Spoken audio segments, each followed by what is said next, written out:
NOKIA 8.1, and let me show you how to change language on the following device.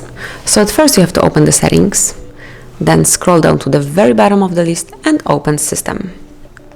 Now it's time to click on Languages and Input.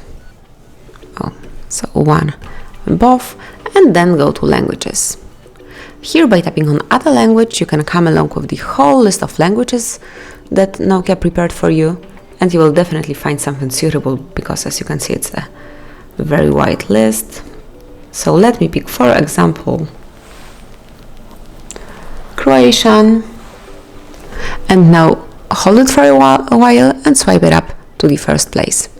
And from now on, Croatian will be a default language. So as you can see here, everything is in Croatian. If you would like to switch it off, if you would like to change it back to English language or some other, open the last option, which is System, then go to the word icon, which is Languages, then tap on the first one and swipe up English. And you can also delete Croatian permanently. Simply click on More icon over here, tap on Remove, select the one that you would like to delete, and then tap on Bin icon. Confirm that you would like to delete it by tapping on OK. And that's it. That's how you can change the language on your device, and you can do it as often as you want to. Thank you for watching. Please subscribe our channel and leave the thumbs up.